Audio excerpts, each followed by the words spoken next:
तो गाइस चलिए आज एक बहुत ही कॉमन टॉपिक के बारे में बात करते हैं जो कि होने वाला है SAS versus Python versus R. Data science के परस्पेक्टिव से ये तीन टूल सबसे ज़्यादा यूज़ होते हैं ओवरऑल। इसके अलावा विजुअलाइजेशन टूल हैं, वो थोड़ा अलग हैं, उसको आज हम इस कंपैरिजन का पार्ट नहीं बनाएंगे। तो हमारा जो प्राइमरी फोकस रहेगा वो रहेगा कि Python versus SAS versus R आपको आज की डेट में 2024 में आपको क्या सीखना चाहिए। ओके, तो इसको कवर करने के लिए इस वीडियो को हम कुछ पर्टिकुलर पॉइंट्स में ब्रेक करेंगे एंड देन हम बात करेंगे पहले सबके प्रोज एंड कॉन्स कवर करेंगे उसके। अब देखिए, सबसे पहले बात करते हैं पाइथन के बारे में। तो पाइथन को सबसे ज़्यादा लोग यूज़ करते हैं। Number one, Python is a highly readable language. English में लिखी हुई पूरी प्रोग्रामिंग लैंग्वेज है, बहुत ही ईजी टू लर्न है, ह्यूज कम्युनिटी सपोर्ट है और इसका मार्केट में इतना कंटेंट अवेलेबल है कि आप इजीली इसको सीख सकते हैं। नाउ इसका जो कॉन्स है, देखिए पाइथन एक मोर ओवर प्रोग्रामिंग लैंग्वेज है। तो अगर आपको पाइथन एंड टू एंड समझना है उसके लिए आपको पाइथन के कॉन्सेप्ट के साथ साथ जो डेटा स्ट्रक्चर के कॉन्सेप्ट होते हैं, जो ऊप्स के कॉन्सेप्ट होते हैं, वो भी क्लियर होने चाहिए। But that is not a cons exactly, but अगर आप कंपैरिजन करो सैस और आर से तो ऑब्वियसली ये एक कंप्लीट प्रोग्रामिंग लैंग्वेज है। दैट्स वाई इसमें आपको सिंटेक्स ज़्यादा सीखना पड़ सकता है। अब बात करते हैं आर की। तो R is fully designed for statistical analysis. जितने भी स्टैटिस्टिशियन हैं वो मोस्टली आर को यूज़ करते हैं। देखिए, आर को भी पाइथन मतलब काफ़ी हद तक डोमिनेट करता था एक टाइम पे, बट आर ने भी काफ़ी बाउंस बैक किया है मार्केट में। लेकिन आर जो है वो सिर्फ स्टैटिस्टिक्स के पर्पज से यूज़ होता है एंड जो आर के सिंटेक्स हैं, आर को जो सीखना है, वो लर्निंग कर्व जो है आर का, वो कंपैरेटिवली पाइथन से बहुत स्टीप है। पाइथन सीखना आर के मुकाबले ईजी है। रीज़न बीइंग क्योंकि वो एक बहुत ही रीडेबल लैंग्वेज है। अब बात करते हैं आर के कॉन्स के बारे में। तो जो आर है बेसिकली ये बहुत ही इंट्यूटिव है एंड जैसा कि मैंने आपको ऑलरेडी बताया, आर का जो लर्निंग कर्व है वो बहुत ही स्टीप है क्योंकि उसके जो सिंटेक्सेस हैं उनको डीबग करना, उन सिंटेक्सेस को सीखना, उनको मेमोराइज करना बहुत ही टफ है comparatively Python.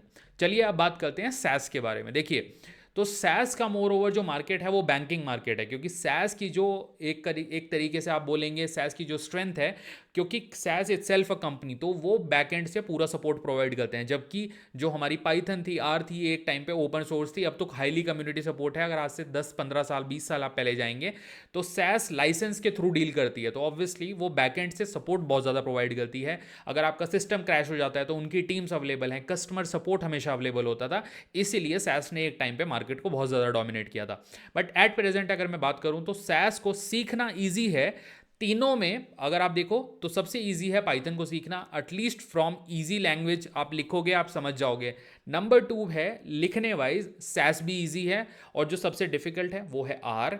And again demand की अगर हम मार्केट में बात करें तो मेरी अंडरस्टैंडिंग के हिसाब से पाइथन की सबसे हाई डिमांड है, देन आर की डिमांड है एंड देन सैस की डिमांड है। देखिए, सैस खाली बैंकिंग में यूज़ नहीं होता है, सैस हेल्थ केयर वगैरह में भी यूज़ होता है, बट बहुत ही नीश टेक्नोलॉजी है। तो मतलब आई वोंट से कि 2024 में अगर आप इसको सीखेंगे तो it will be like cracking something very big. Okay, अब देखिए अगर हम इसको पूरे को समराइज करें, ओके, तो चलिए सबसे पहले पाइथन को अगर मैं आपको बताऊं तो देखिए पाइथन बहुत ही वर्सेटाइल लैंग्वेज है और 2024 में आप इसको 110% सीख सकते हैं। पाइथन की एक पूरी प्लेलिस्ट मैं अभी कवर भी कर रहा हूं मेरे चैनल पे, तो वो भी आपकी बहुत हेल्प कर सकती है।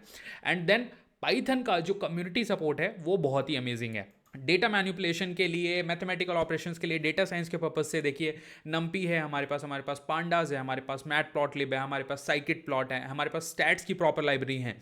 तो Python is on top according to me.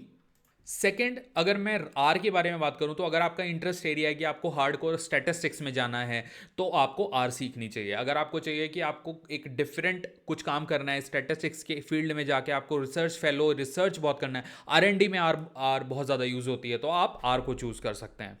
And अगर आपको kind of somewhere in between अगर आपको क्रैक करना है, आई मीन टू से कि आप इसको इस तरह से समझ सकते हैं, अगर आपको एक मीडियम टाइप लैंग्वेज सीखनी है कि जिसमें आपको बहुत ज़्यादा एफर्ट भी ना मारना पड़े, तो सैस आप सीख सकते हैं। क्योंकि देखिए जो सैस के सिंटेक्सेस हैं वो it's very easy to remember and 2-3 line का कोड आप लिखोगे तो मतलब वो आपको एक आउटपुट दिखा देगा। बट द थिंग इज कि सैस के साथ प्रॉब्लम ये है, इट्स हाईली एक्सपेंसिव। जैसे कि पाइथन और आर है तो वो ओपन सोर्स है, तो कोई भी कंपनी ईजिली उसको यूज़ करती करती है, तो स्टार्टअप से लेके बड़ी कंपनी उनको यूज़ करती हैं। अब जो सैस है, SAS is a expensive software, पूरा उसका आपको सूट खरीदना पड़ता है, लाइसेंसिंग कॉस्ट बैकएंड पे होती है।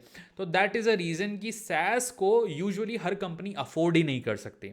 So now it's your choice. Basically मैंने आपको अपना थॉट प्रोसेस पूरा बता दिया है। Now it's totally depending on you कि आपको किस चीज़ से मोर सेटिस्फैक्शन मिलेगा और आप किसके थ्रू डेटा साइंस के फील्ड में एंटर होना चाहते हैं। तो दैट्स टोटली योर चॉइस। अगर आपका कोई सवाल है इसके रिगार्डिंग या कोई फीडबैक है तो प्लीज़ मुझे कमेंट सेक्शन में बताइएगा। Thank you so much, and please अपना कमेंट्स शेयर करिएगा एंड अपने थॉट्स भी शेयर करिएगा। Definitely I would love to answer your comments. So thank you so much guys.